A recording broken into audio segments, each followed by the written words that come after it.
left, you get the sense that in the North Tower, the core started down first. It certainly looks that way when you look at the photographs. Which meant that somehow that whole thing became overloaded and started down. We've looked at it, the building is really good at sort of holding things up and redistributing the load. So it was not only the horizontal distribution of the outside wall, which is obvious looking at the pictures, but the space frame at the top created the ability to transfer loads from the outside to the inside and from the inside to the outside. And if you look at the photographs of the left, you get the sense that in the North Tower, the core started down first. It certainly looks that way when you look at the photographs. Which meant that somehow that whole thing became overloaded and started down. We've looked at it as best we can. And I'm stuck on the 86th floor. A fire door has trapped us. Debris has fallen around us, and part of the core of the building is blown out. How many people are with you, Jim? This just happened? Yes, Peter, it's Don Daly down here. I'm 4 blocks north of the World Trade Center. The second building that was hit by the plane has just completely collapsed. The entire building has just collapsed, as if a demolition team set off. When you see the old demolitions of these old buildings, it folded down on itself, and it is not there anymore. That should be it. Thanks very much, Dan. Patty, are you there? Yes, I am here.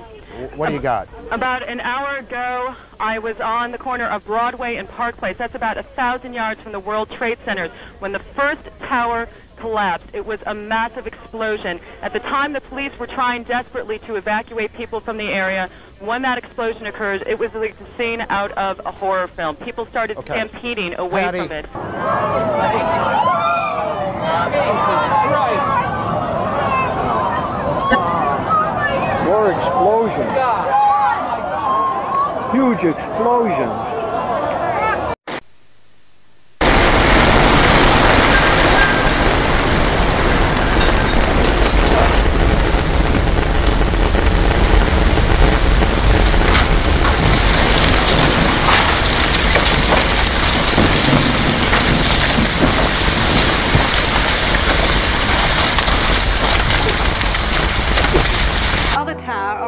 Crumbling. Now, the reason this is happening, according to the website for the World Trade Center, they're actually telling us that the structure, the outside cladding of this building is integral to the safety and security of it. Once you penetrate that, apparently the very structure of the building is under threat, and that's why one tower has already collapsed. Live picture of the billowing smoke from the collapsing second tower. It is completely enveloped in smoke. It is on fire, and we understand this other tower is also in a situation of near collapse.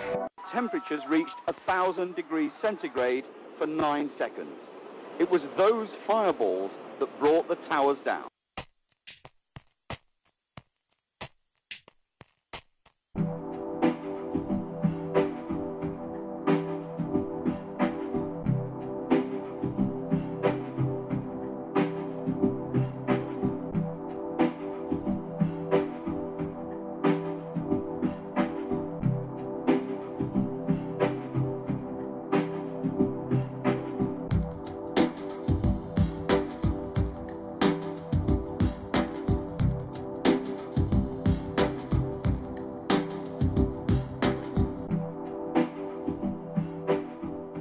Second Twin Tower, there are also collapses there. We are looking at the live second Twin Tower, there are also collapses there. We are looking at the live... To the Chief Medical Examiner, 2,749 victims died in the Twin Towers, but fewer than 300 whole bodies were recovered.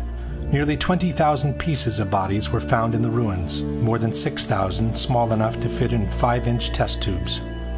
200 different pieces were matched to a single person. 1,630 victims were eventually identified, 800 of which by DNA alone. This means that for 800 victims, there were no body parts large enough to be recognizable. The remaining 1,119 victims were never identified. This means that for more than 40% of the victims, not even a fragment large enough to recover DNA was found. For Joyce and Russell Mercer, there's no trace of the son they lost on 9/11, firefighter Scott Kopitko. You can't go to a cemetery, can't put flowers down. Personally, I lost a cousin in the building and never found his remains. He was on the 100th floor of Tower 1, and they never found his anything or any remnants. Patricia Riley recovered her sister Lorraine's handbag, but nothing of her body. Lorraine has a tombstone at the cemetery, but she isn't there. 1,100 victims completely unaccounted for. In other words, no pieces large enough to gain any DNA from, vaporized. Can fire and a gravitational collapse account for this massive pulverization of people? This map by the New York Fire Department shows the locations around the towers where human remains were found. Yellow circles are body parts from civilians.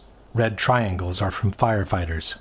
The very distance at which some of the body parts were found remains inexplicable with a simple gravitational collapse. In fact, fragments of human remains continued to emerge from ground zero for many years after the attacks. Human remains were found at the World Trade Center site on Wednesday. Crews made the discovery at 11 Water Street. Another 4 possible remains were found at the Whole Road excavation site. The ME is also investigating other remains that were found about 2 weeks ago on the roof of 90 West Street. Construction workers found 9 pieces of bone and tissue on a 20th floor scaffolding on this building on West Street. Workers have found 65 potential human remains at the World Trade Center site over the last couple of days. The medical examiner's office says they were recovered from the Liberty Street section of the site. Then, in 2006, came the biggest surprise. Demolition workers found 74 new bone fragments on the roof of the Deutsche Bank building over the weekend. That's the most found since the end of major recovery operations at the site. The number of fragments found on the roof of the Deutsche Bank kept increasing by the day. Crews continue to find human bone fragments on the roof of the Deutsche Bank building next to the Trade Center site. The medical examiner's office says 142 fragments were found, bringing to 598 the total number of fragments found in the building. Eventually, more than 700 bone fragments were recovered from the Deutsche Bank building. USA Today wrote, "The bone fragments are tiny, some the size of a pinky nail." Some debunkers have suggested that the bone fragments could have reached the roof of the Deutsche Bank after the impact of American 11, as some debris exited the opposite side of the tower in a southerly direction. But the view of the Deutsche Bank was blocked by the South Tower at the time of impact, and there was no direct line between the exit hole in the North Tower and the roof of the Deutsche Bank. Furthermore, as seen in this map, the body parts found on the roof belong not only to civilians, but also to firefighters, who were clearly not present in the North Tower at the time of impact. Question: can you explain how a simple gravitational collapse, where the bodies remain trapped between pancaking floors, could have produced more than 20,000 body parts out of 2,700 victims, while more than 1,100 bodies left no fragments large enough to extract a DNA sample? Can you explain how a simple gravitational collapse could have produced the bone fragments and body parts from civilians and firefighters that were recovered from the roof of the Deutsche Bank building?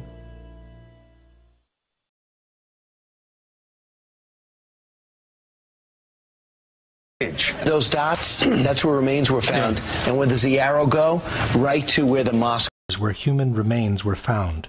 Yellow circles are body parts from civilians. Red triangles are from firefighters. The very distance at which some of the body parts were found remains inexplicable with a simple gravitational collapse. It deserved. But that network, unfortunately, was Al Jazeera. Our networks were scooped with a sympathetic Zadrogabil story by the same network that Osama bin Laden sends his mixtapes to.